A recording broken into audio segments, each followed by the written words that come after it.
May nakita nga kaming nanay dito na nagbebenta ng mangga. Saktong-sakto, nagkikrave tayo ng mangga ngayon. So habang nagbabalat nga siya ng mangga, nakikipagkwentuhan si Norme sa kanya. Kaya tadi mo, is ito? Kami sa mo mangga. Kami sa ay karama rin na. Basta di mo pangit ako na nga na ha. Tingin. Pila ko yung data. Nalanin mo.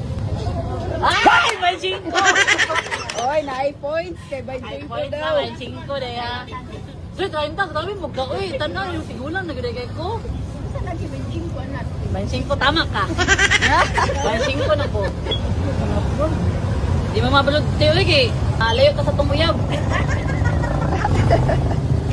Asko man eh. Pero to gani. O gani, ano ka? Pero anak ni mo na eh. Baka anak? Ako na lang. Ako lang na yung anak ko. 200 per day?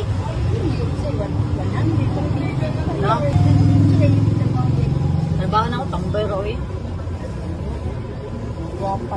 Look!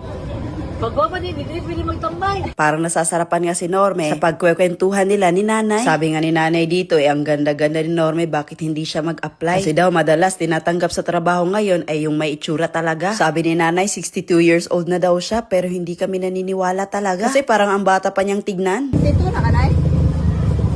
Kumutumol, 50 plus, pamangga. Ani, bukati-kati ka ba? Yung pa na gani ko. Uy, ID daw.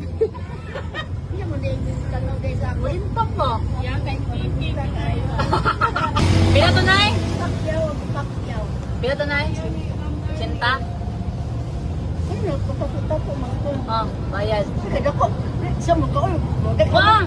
Ako ngani mo kay kabut 1,000 yan. Oh. Ano gana mo kwartay. Oh. Sa man eh.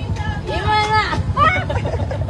Bitaw, ano ba? Iwa na!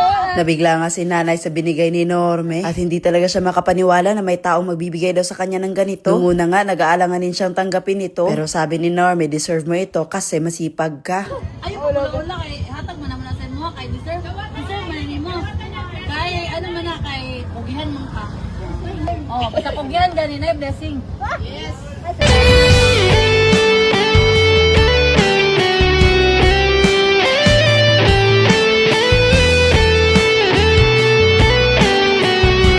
Swerte daw dito sa Yaman Plus mga pangga. Kaya naman, susubukan natin yung swerte natin ngayong araw na to. Let's go! Gina!